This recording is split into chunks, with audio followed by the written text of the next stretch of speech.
Yes, I'm with Chief Minister Senator Gorst at the annual Memorial Day to the Holocaust. I must say, I come every year. Last year we spoke to you and we spoke about progress on Jersey's role in the international efforts, human rights, non-discrimination, anti-discrimination. Not much advance really, is it, from last year? Oh, I couldn't disagree more.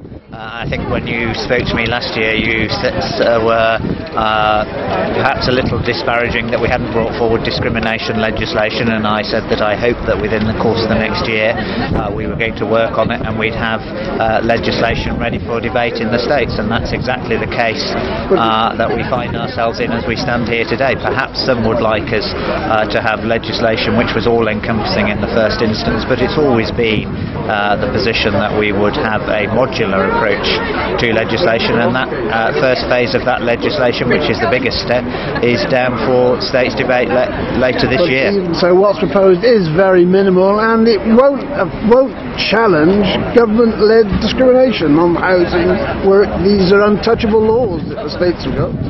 Well, of course, we are able, and any small community wishes to do so, is to control the use of the scarce resource, and we know that we are a small island.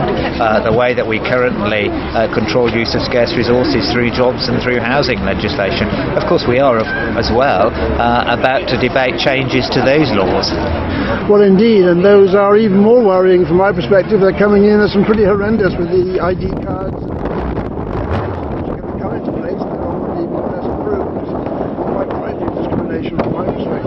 Well, first of all, they're not ID cards. They are cards that will show one's entitlement to certain jobs or housing, and there'll be a number, and we'll have a population register. They are difficult balances that we in Jersey have always had to deal with, and actually it's going to be a difficult conversation that we have in our community this year, because you will take the view that you feel uncomfortable with the controlling of housing and jobs, and yet many in our community feel that we don't control them firmly enough, and therefore we've got to have a very public debate about what sort of society and how we want to administer those controls. Our community, I'm from the UK, you're from the UK, we're not of Jersey, we claim to have been here a long time, but there's still this encouragement to xenophobia in Jersey, which is at the very root of what led to the disaster that we've been looking at today, remembering today. I don't think that it is, and I certainly never make the arguments in those terms.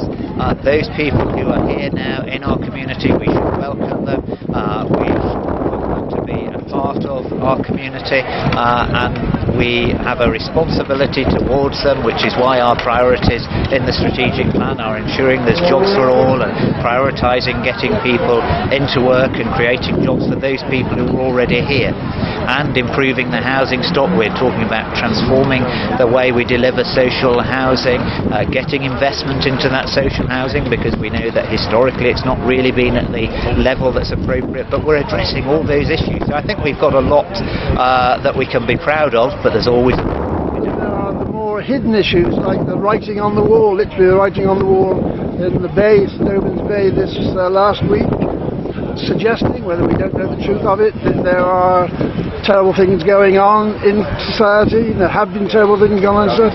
People don't speak out on these things, and it's all part of the process, isn't it?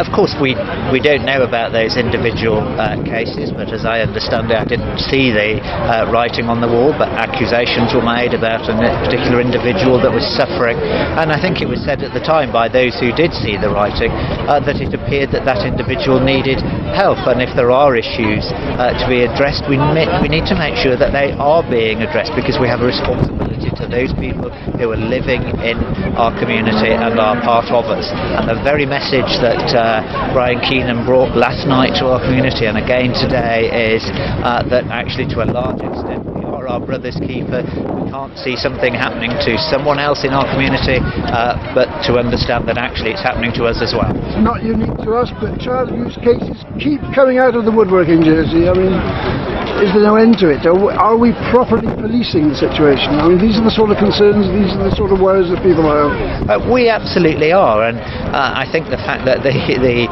cases are coming forward shows that we are a changed society, that people are more prepared to talk about it, are more prepared to go to the authorities and ask for action and investigation. And we're very shortly, at the middle to the end of February, we'll be debating in the States a committee of inquiry will look at the historic child abuse issues that we've suffered as well.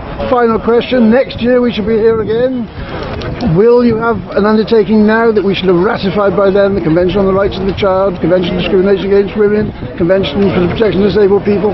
Shall we have ratified those conventions? I can't give you that undertaking. We're working very hard on the rights of the child, and there's bits of legislation and bits of provision which we need to put in place. And as I said to you last year, we are very cautious. We like to put everything in place before we ratify the agreement. Other jurisdictions do it the other way round, but that's not the approach that we've taken. We are working hard on that. I said it was my last question, and it is my last question. Thanks much indeed. Thank you very much.